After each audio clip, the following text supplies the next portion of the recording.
Action. Bienvenue sur les Hauts-de-Comté, me voici en présence de Max Iveco. Salut! Salut, alors voilà, on va vous présenter un peu notre belle région qu'est les Deux-Sud-Comté, la colline aux oiseaux. Finalement, c'est Joe Darbelay qui vous parle, alors je vous laisse me suivre. Alors nous voici dans une région tout à fait viticole du Valais, c'est-à-dire qu'on fait du vin. Derrière moi, une flopée et demie de vignes. Des jeunes pousses. Et c'est Jean-Philippe qui nous parlait un peu du traitement de la vigne, Max, pardon. Alors, vous voyez, c'est ignoble ici en bas. Les feuilles, il faut qu'elles se déchirent, mais comme il faut. Sinon, le vin, après, il est un peu trop charnu, tu vois. Voilà, alors. Je vous laisse filmer un peu la couleur des feuilles. De premier mois, c'est plutôt vert clair comme ça. C'est meilleur que ce soit vert clair, parce que sinon, c'est pas terrible, tu vois. Alors, il y a une semaine, là, le week-end passé, on était l'équipe, on a mis la confusion sexuelle. Hein, Ouais. donc, justement, pour pas que le scorbut il arrive. Alors, je vous laisse me suivre dans les vignes.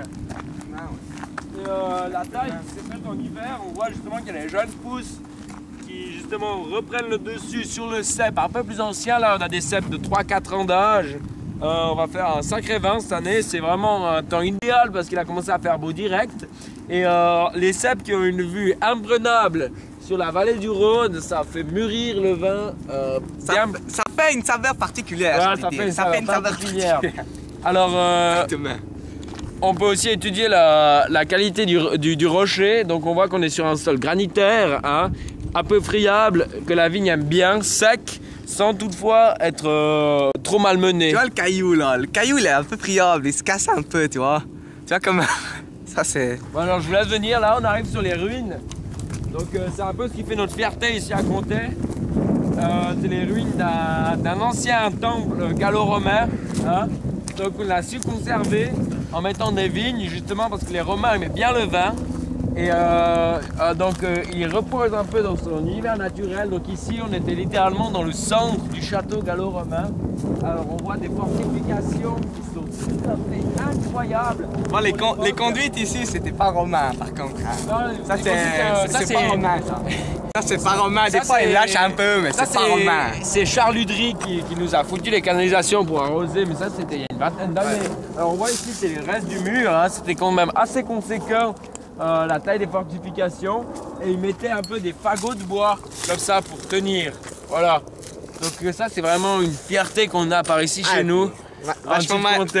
Vachement bien conservé quand même. Et on a une vue imprenable donc sur l'autoroute. Donc les Romains ils voyaient s'il y avait des Perses ou comme ça qui prenaient l'autoroute, ils pouvaient bien voir et puis faire décoller les avions au cas où quoi.